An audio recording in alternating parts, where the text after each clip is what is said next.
Hello, I'm Jonasz Lewiński and you're watching Break the Fake. They make them, we break them, and tell you everything you need to know. Russia, the world's premier expert in "oops, we did it again" diplomacy. After Russian air defense accidentally, wink wink, shot at Azerbaijani plane over Grozny, leading it to crash in Kazakhstan, Putin himself picked up the phone to deliver his signature move, the Kremlin Non-Apology. Tragic incident. Space, air, sad face emoji, very sorry. But fear not, justice will be served, just as soon as Moscow finds a suitable scapegoat. Spoiler alert, it's probably Ukraine. В связи с крушением самолета Embraer близ Октавы, российская сторона немедленно сообщила казахским и азербайджанским коллегам о своей полной и всеобъемлющей готовности к сотрудничеству по расследованию этой трагедии. Необходимо тщательно и полностью выверить все обстоятельства случившегося. Отмечу, что обстановка в этот день и в эти часы в районе аэропорта Грозный была весьма сложной. Украинские боевые беспилотники в это время предпринимали террористические атаки на гражданскую инфраструктуру в городах Грозный и Владикавказ. В связи с этим в районе аэропорта Грозный вводился режим «Ковер», предусматривающий немедленный уход всех воздушных судов из указанного пространства. Кроме того, в районе аэропорта Грозный был плотный туман. На высоте 500 метров две попытки посадить самолет в Грозном, которые были безуспешны. Командиру предлагались другие аэропорты. Он принял решение следовать в аэропорт Октаву. Много разных обстоятельств, которые необходимо совместно расследовать. К этой работе в сотрудничестве с коллегами мы полностью готовы. In fact, Russian state media wasted no time. According to them, the pilot was obviously at fault, possibly distracted by Ukrainian saboteurs hiding in the clouds, or NATO-trained pigeons, or something. Because in Russia, Occam's razor has been replaced by Occam's vodka shotgun, apparently. Let's not forget, Russia has quite the resume when it comes to shooting down civilian planes. MH17? Check. Korean Air Flight 007? Check. Azerbaijan Airlines, congratulations, you've been added to the list. At this point, the Kremlin could open a loyalty program, shoot down 10 planes, get one international investigation for free.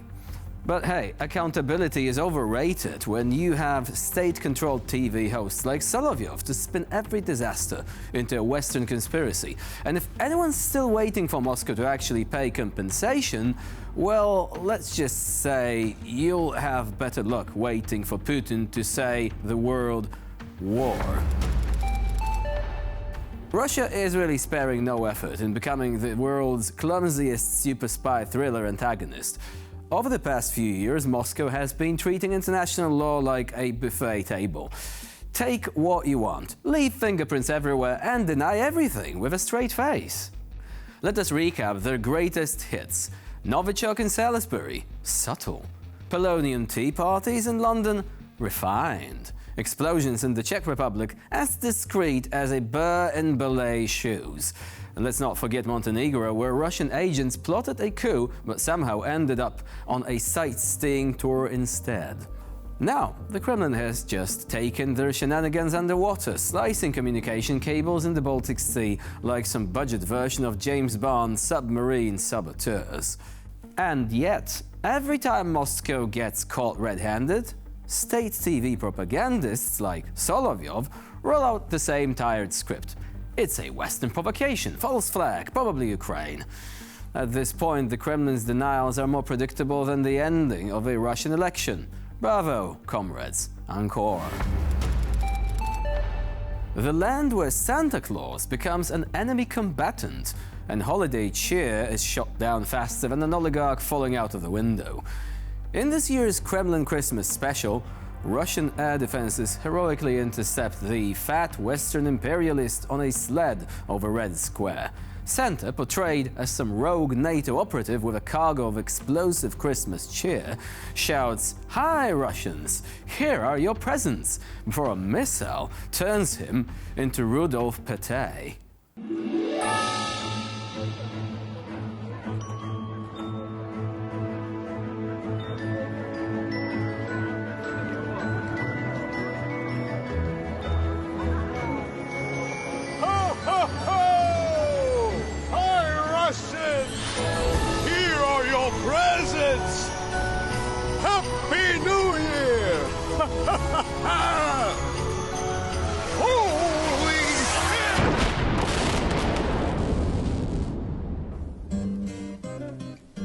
Все? Все. Цель уничтожена. Правильно. Не нужно нам ничего иностранного в нашем небе. С Новым годом! И тебя, дед. Всех с Новым годом.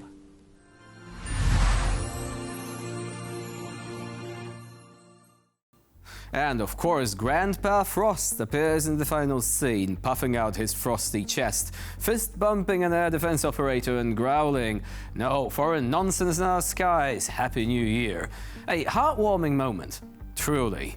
The actor behind the heroic air defense role, you may ask, a seasoned performer from such cinematic masterpieces as Citizen in the Background and, wait, Mum's Fortune Telling.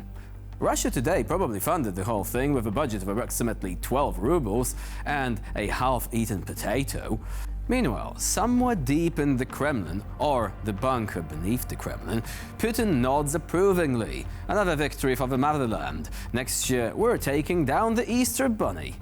Hollywood must be shaking in its boots.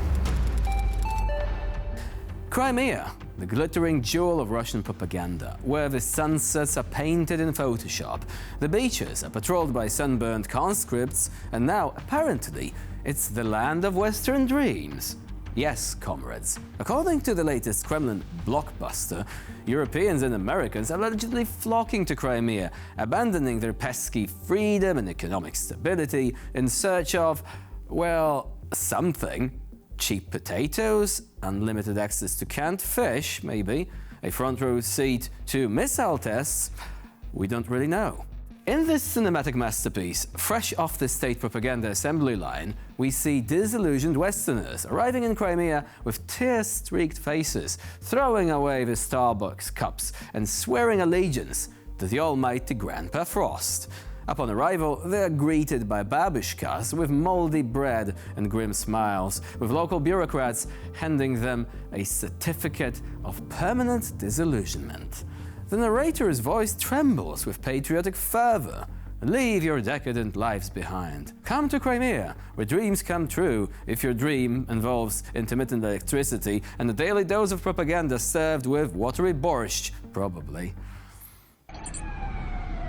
Генрих, ну я тебе русским языком говорю, на себя тяни. Ja, natürlich, Leiter. Ich mache jetzt.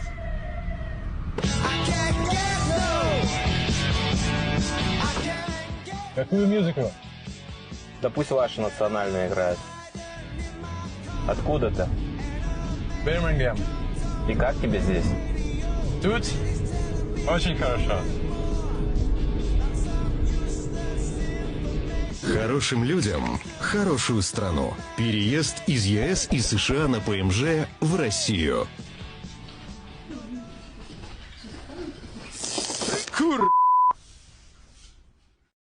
It is truly inspiring. Somewhere in Hollywood, Spielberg is crying into his Oscar, realizing he will never match the emotional depth of Come to Crimea, the Russian Dream.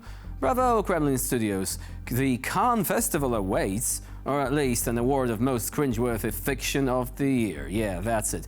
By the way, an interesting fact you may not know if you don't speak Polish. The guy in the final scene shouts an obscene word in Polish, suggesting that even Poles are moving to Crimea, which, to be fair, is even more absurd than anything you've seen today. And with this, we conclude this episode of Break the Fake. Please stay with us here on TVP World for more latest news and updates.